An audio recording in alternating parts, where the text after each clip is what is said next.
जिंदगी अपने दम पर जी जाती है, दूसरों के कंधों पर तो जनाजे निकलते हैं।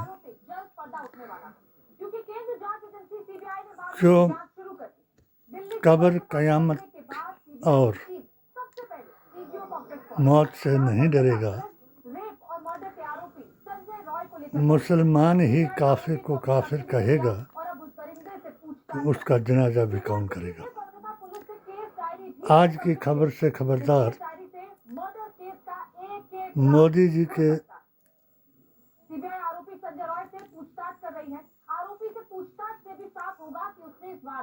झंडा यात्रा और योगी जी के विभाजन के भाषण और तिरंगा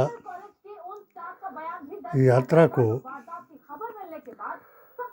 हे राम को जय श्री राम, या रसूल अल्लाह को अल्लाहू अकबर में बदलने वालों से रहे खबरदार। सर्वधर्म सौहार्द के ग्रंथ संविधान को सलाम, प्रणाम और कहे नमस्कार। धर्म के नाम पर अधर्म करने वालों, दोषियों की मदद करने वालों, उग्रवादियों, आतंकवादियों, अलगाववादियों को पनाह देने वालों और जात, जमात, पार्टी और धर्म के नाम पर अपने गुनाहगारों की मदद करने वालों की सीबीआई जांच करवाई जाए और उनको हर धर्म के मुताबिक कड़ी से कड़ी सजा दिलाई जाए, यानी कत्ल, संसार और फांसी। क्योंकि इन लोगों ने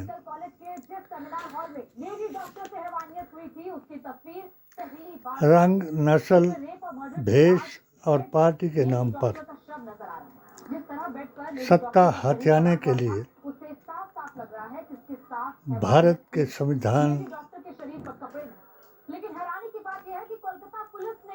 जिसका नाम पूरे संसार में पंचशील के नाम से और मोदी जी के महान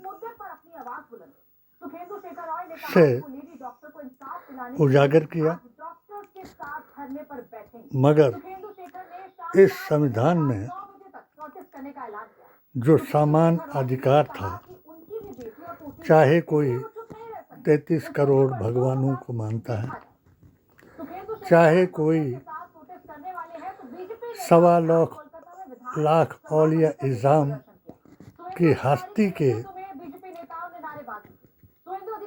इस्लाम और पीरे तरीक़त के पैगाम को मानता है, और चाहे कोई नास्तिक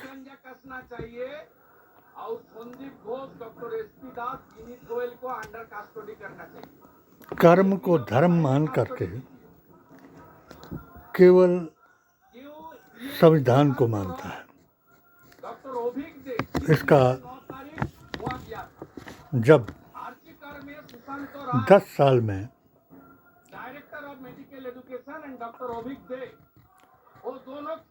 नेहरू गांधी खानदान और उस मुसलमान को गालियां देने से आरंभ हुआ, जिस मुसलमान ने भारतीय संस्कृति, संस्कारों को बदलने के लिए अंग्रेज को चैलेंज किया। 1802 में इस ऐलान को वायसराय के साथ जाकर के मौलाना अब्दुल अजीज देलवी ने बताया। मुल्तान में एक संत बाबा मुस्लिम फकीर ने सूर्य को नीचे उतार करके मछली को तलवाया। लाहौर में एक पीरे तरीकत फकीर ने दरूद शरीफ पढ़ करके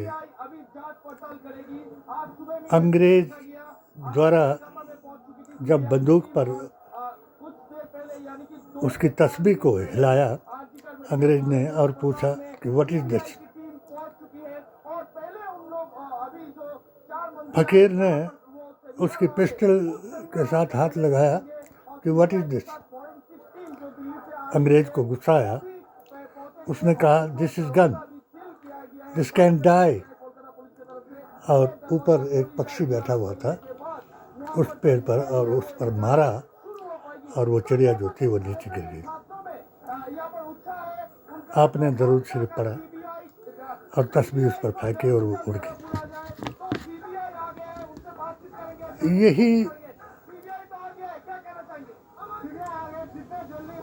1857 में इन्हीं बातों के आधार पर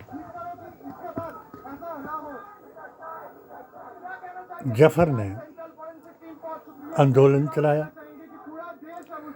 जिसको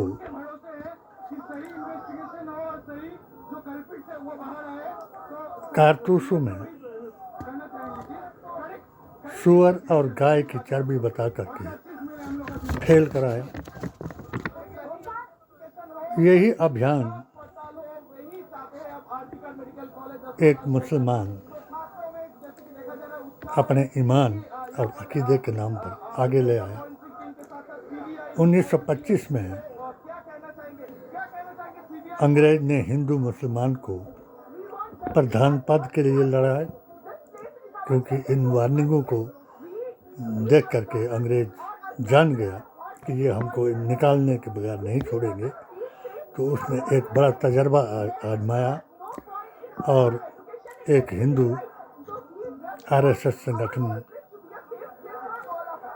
1925 में बनाया। उसके बदले में 1926 में शरिया के नाम पर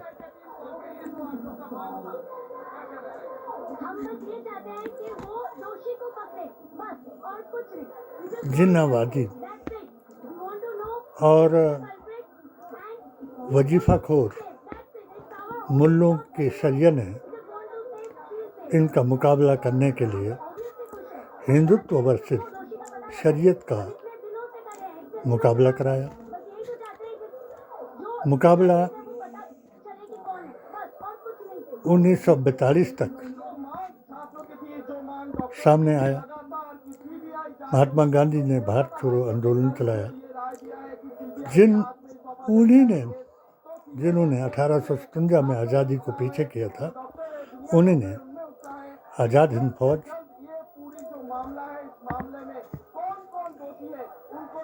महात्मा गांधी के हिंदू मुस्लिम सिख ईसाई हम सब हैं भाई भाई,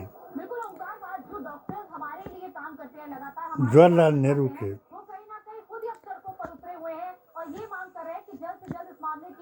ज्ञान और सरदार पटेल के अभियान को रोकने के लिए इन हिंदुत्व के गुलामों ने कांग्रेस के खिलाफ नारा लगाया और इन झूठी मुल्ला की शरिया वालों ने मोहम्मद अली जिन्ना एक शराबी वहाबी की इक्तदा करके 1947 में देश को तोड़ा है। और ये तुम्हारी सेफ्टी के लिए वो शख्स जिसने दे दी हमें आज़ादी, बिना खड़ग बिना ढाल, ऐ साबरमती के संत तूने कर दिया कमाल। इस कमाल करने वाले को हे राम करके जमीन पर गिराया। 1949 में ऐसे हिंदू मुसलमान की बात को ना मान करके डॉक्टर अंबेडकर ने संविधान बनाया, जिसमें हर मजहब व मिल्लत को अपने तरीके से पूजा करने, उठने बैठने चलने फिरने का अधिकार दिलाया। और इन्हीं जमातों ने वही अभियान चलाया जो आज के खबरदार से खबरदार करूं। और पहले मैं जय श्री राम, हे राम से जो जय श्री राम बना। जय श्री राम सनातन के मुताबिक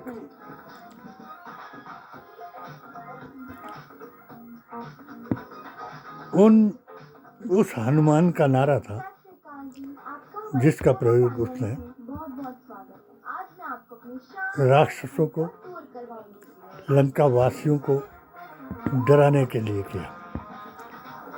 वो कूदा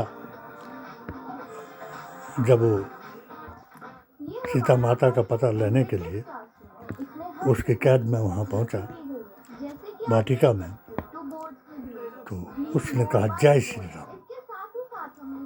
सीता माता ने उसको पहचाना।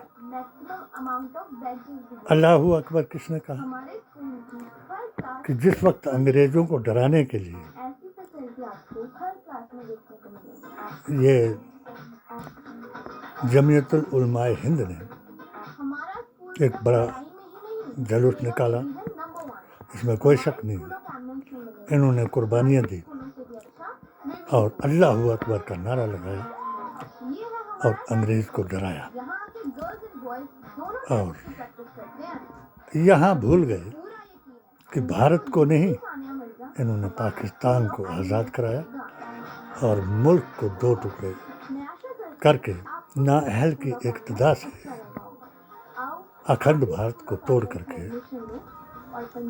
इसको खिंडाया।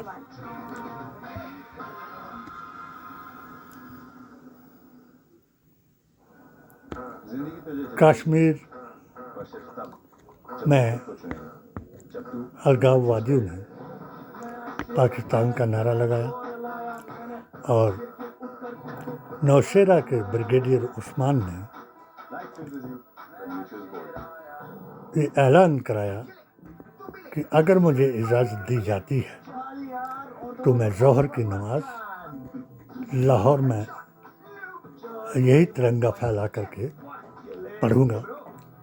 मगर अंग्रेज ने मोहम्मद अली जिन्ना को तरीका बताया और जवाहरलाल नेहरू पर यूएनओ का दबाव डलवाया और युद्ध विराम कराया। और वो आज तक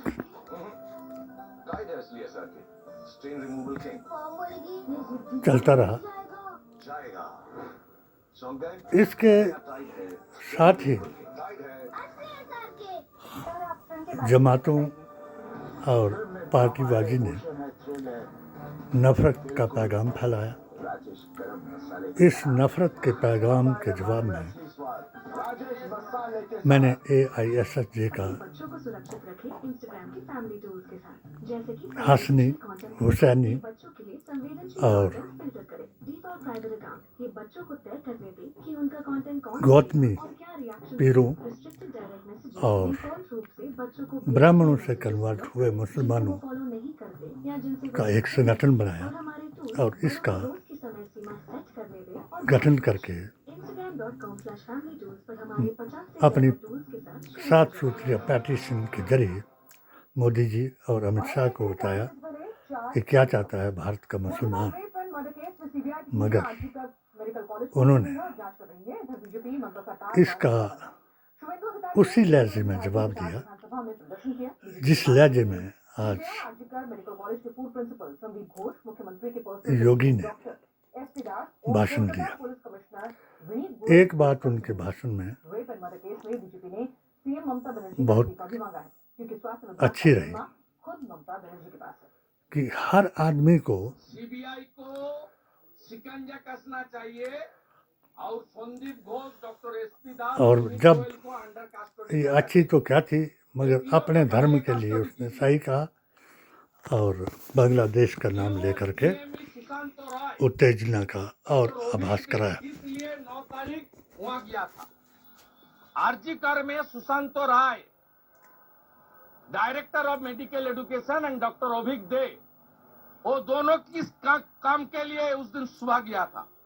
एविडेंस डिस्ट्रॉय करने के लिए।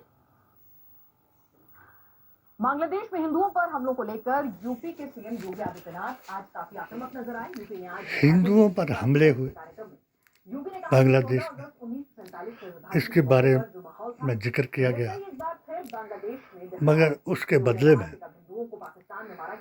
अगर इनकी वही स्ट्रैटेजी गाजियाबाद में खामखा के लिए दिखाई गई, वो खबर तक दिखाने के लिए किसी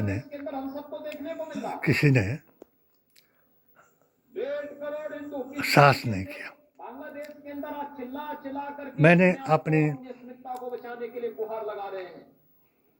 YouTube ऐप के जरिए हर खबर से खबरदार किया, और जो आजकल यूपी में चला है, मैंने आज इसका भी जवाब दिया कि जो लोग अलगाववादियों, आतंकवादियों, उग्रवादियों को पनाह देते हैं, उनका साथ देते हैं,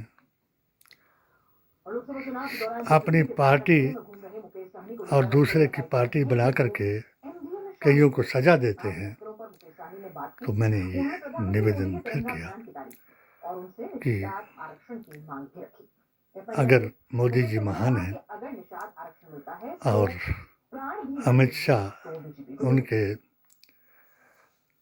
अभी हमारा ये है कि देश के प्रधानमंत्री के नाते चाणक्य हैं, प्रधानमंत्री को पहले देश के तो उनके नाम पर लिखी हुई पेटिशन और उनके दिए हुए ज्ञापन को यही मांग रही है कि जो हमें आरक्षण एक मुसलमान की पेटिशन समझ करके गिदड़ परवाना कहा गया, तो उसका भी सीबीआई जांच करवाई जाए, क्योंकि जिन के लिए मैंने ये अभियान 40=40 का चलाया, उसको हिमाचल का मुख्यमंत्री सुखविंदर सिंह सुक्खू जी भी नहीं समझ पाया,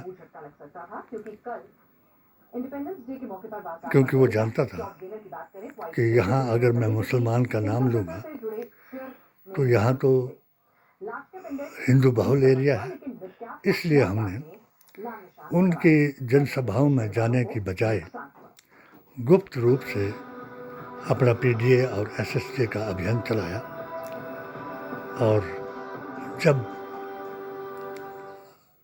आपको सत्ता तक उस वक्त पहुंचाया था इसी फार्मूले से, तो वही हिंदू और वही मुसलमान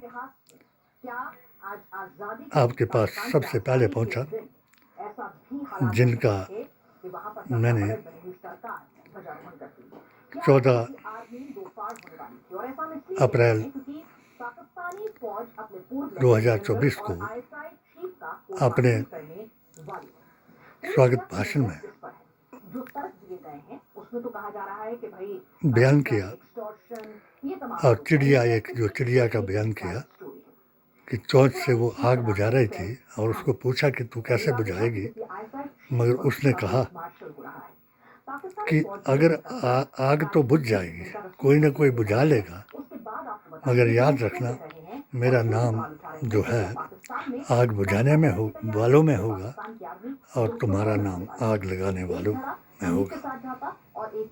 इसलिए मैंने उसी अपनी जनसभा में जो भारत माता की जय के ऊपर जिन्होंने कब्जा किया, वंदे मातरम को जिन्होंने अपना बताया, जय हिंद को मैंने अपना बताया, उन्होंने अपना बताया, तो उनको भी मैंने भारत की आज़ादी का इतिहास याद दिलाया और ये बताया कि मुसलमान वफादार है, गद्दार नहीं।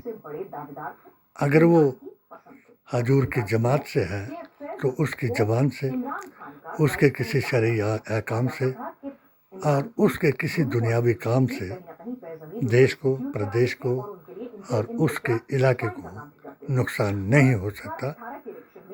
जब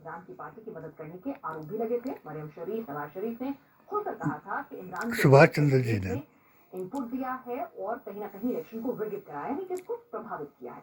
के जरिए विरोधियों पर आज़ाद हिंद फौज का गठन किया और आपने एक इजलास बुला करके अपील की कि तुम मुझे खून दो, मैं तुमको आज़ादी दूंगा। लोगों ने जोक दर जोक आपको जो उनके पास था सब कुछ दिया।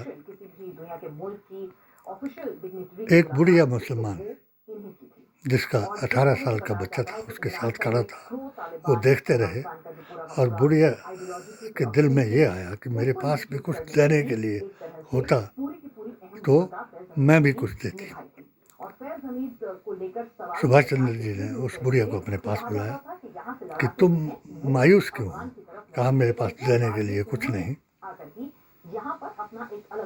नहीं तो मैं भी कुछ देती। कहा आपके साथ ये लड़का खड़ा है, इसको मेरी फौज में भर्ती कर दो। वो बच्चा जो है फौज में भर्ती किया, वो ओहदेदार बना और आज़ाद हिंद फौज में अंग्रेज़ों के खिलाफ जिहाद में लड़ा और मारा गया। सुभाष चंद्र बोस जी उसी बस्ती में आए और शहीदों को श्रद्धांजलि देने के लिए सभी लोग बुलाए। वो बुढ़िया बुलाई, उसका हाथ पकड़ा और ऊपर उठाया और ऊपर उठा करके लोगों को बताया कि ऐ लोगों, आओ मैं तुम्हें दिखाऊं भारत माता। ये है वो माता जिसने भारत को आज़ाद कराने के लिए अपना लाल दिया। और सब बोलो भारत माता की जय। और ये थी जय हिंद और भारत माता की जय की। आज भारत माता की जय अगर कोई मुसलमान कहता है तो दकियानूस उल्लू मुसलमान उस पर फतवा लगाता है, और अगर कोई हिंदू किसी को हिंदू बनाने के लिए कहता है तो उसकी दाढ़ी उखाड़ देता है कि बोलो भारत माता की। यहाँ तक कि पढ़े लिखे लोग भी इस बात को नहीं समझे और हमारा समझाने का प्रोग्राम चलता रहा और मेरी पेटिशन का एक्शन टेकन रिपोर्ट माननीय मुख्यमंत्री जी ने भी अभी तक नहीं दिया। मेरा विपक्ष से निवेदन होगा कि इन लोगों की झूठी अफवाहों में, झूठी बातों में ना आए। भारतीय संविधान, कुरान और नबी के फरमान के मुताबिक अपना कर्तव्य निभाएं और उस देशभक्त हिंदू मुसलमान की जमात के साथ अपना नाम जोड़ करके संविधान को बचाएं। जो लोग गौरसेवादी हिंदू और नक्सली बदअकीदा अलगाववादी उग्रवादी मुसलमानों की बात को मान करके ऐसे प्लानिंग कर रहे हैं और झूठी अफवाहें फैला करके एक पीडीए और एआईएसएसजे के रथ को रोक रहे हैं। याद रखें, मैं एक और भविष्यवाणी करूंगा कि अगर संविधान को बचाओगे तो अखंड भारत बना पाओगे, क्योंकि जिन्होंने तालिबानी बनाए वो लोग भी उन अफगानिस्तान, बांग्लादेश, जहां अल्पसंख्यक सताए जा रहे हैं, इसके अलावा पीओके, लाहौर, और जो सिखों और उनकी हिंदुओं को लड़ाने की बात ऊपर उठा रहे हैं, तो वो याद रखें कि अल्पसंख्यक का अर्थ सिर्फ मुसलमान नहीं है। भारतीय संविधान के मुताबिक जिन लोगों ने हिंदू बनने से इनकार किया, सिख, बौद्ध, जैन, ईसाई, पारसी, इन लोगों को अल्पसंख्यक करार दिया। और जब परिवारवाद के नाम पर इन्होंने देश को गुमराह करने का अभियान चलाया, तो पीडीए और एआईएसएसजे ने अंबेडकर के परिवार के साथ जुड़ कर के ये अभियान चलाया। और मोदी जी ने अपोजिशन दूसरों को, यानी जो उनके भक्त थे, उनको अपना परिवार बताया। उस परिवार को देखो जिस परिवार ने देश के लिए जानें दी, टुकड़े कराए, और उनके अगर लाल ने इन्हें एक नारा दिया कि डरो मत, और सच्चाई के साथ संविधान को बचाने का इंडिया गठबंधन बनाया, उसको कामयाब करने के लिए आप निडर, निर्भीक, निष्पक्ष होकर के देश को इन रूढ़िवादी, कट्टरपंथी, अलगाववादी ताकतों से बचाएं और भारत माता की जय करने का और अखंड भारत बनाने का एक और मौका न खोएं, जैसा कि इंदिरा गांधी ने नहीं खोया था, जिसने बांग्लादेश बना करके उनके हवाले किया। आज वही कट्टरपंथियों की वजह से वही लोग रो रहे हैं। अगर इंदिरा गांधी जैसी प्रधान, इंदिरा गांधी के आंधी दोबारा इस देश में आए, तो कोई शक नहीं कि फिर अखंड भारत बन जाए। मेरा ये, अब मैं अपने इस अभियान को अपने उत्तराधिकारियों को समर्पित करके, जब घर में बीमारी की वजह से बैठ गया, तो मुझे फिर अपनी किताब का सत्य याद आया कि जिसको मैंने अपना उत्तराधिकारी बनाया, वो उत्तराधिकारी बनाने के बाद जब उसका परिचय मैंने एसडीएम तीसा को कराया और एक ज्ञापन दिलाया अपनी पेटिशन के बारे में कि इसकी सीबीआई जांच कराई जाए, जब उसका जवाब आया तो आज उसको प्रोसीड करने के लिए उसको भी अल्लाह ने उठा लिया और मुझे और भी मेरे इम्तिहान को सख्त करा दिया। मेरे हक में दुआ करें और हक पर चलने से मत डरें, सच्चों के साथ हो जाएं और देश की आज़ादी, अखंडता और सर्वधर्म सौहार्द को जिंदा करके दिखाएं। जय हिंद, जय भारत।